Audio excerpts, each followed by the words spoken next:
আজ 12ই বৈশাখ 1431 বৃহস্পতিবার, ইংরেজির 25শে এপ্রিল। এক নজরে দেখে নেওয়া যাক আজকের সেরা খবরগুলি।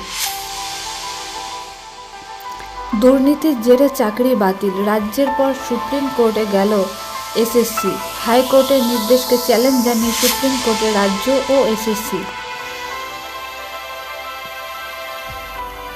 এখনই মিলছে না স্বস্তি, সপ্তাহভর তাপপ্রবাহের পূর্বাভাস দক্ষিণবঙ্গে। গরমে পূর্বে পশ্চিমের জেলাগুলিও, কলকাতায় বাড়তে পারে তাপমাত্রা। বিজেপি প্রার্থীকে কুরুচিকর মন্তব্য করলেন তৃণমূল সাংসদ অভিষেক বন্দ্যোপাধ্যায়। অভিষেককে নিয়ে ডিজিকে চিঠি দিল জাতীয় মহিলা কমিশন। ভোট প্রচারে মহিলাদের সম্মানহানির অভিযোগে রিপোর্ট তলব হয়েছে। ট্রেন থেকে দলীয় পতাকা তুলেছেন দিলীপ ঘোষ। রীতিমতো ডুগডুগি বাজিয়ে মনোনয়নপত্র জমা দিলীপের।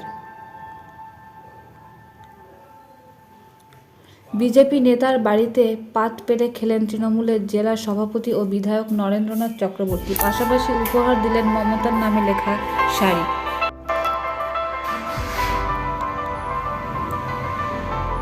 ভারতে লঞ্চ হয়েছে রেডমির নতুন ট্যাব। রেডমির নতুন ট্যাবে রয়েছে 11 ইঞ্চি স্ক্রিন, কেনা যাবে 15,000 টাকার অনেক কমে। আগামী 26শে এপ্রিল দুপুর 12টায় রিয়েলমি C65 5G ফোন ভারতে লঞ্চ হতে চলেছে। জানা গেছে, ভারতের বাজারে 10,000-এরও কম দামে এই ফোন পাওয়া যাবে।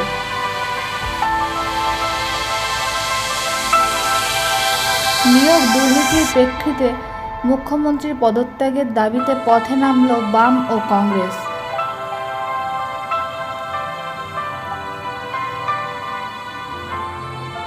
কেশপুরে ভোট প্রচারে বেরিয়ে হাতে কাস্তে নিয়ে মাঠে নেমে পড়লেন বিজেপি নেতা হিরণ।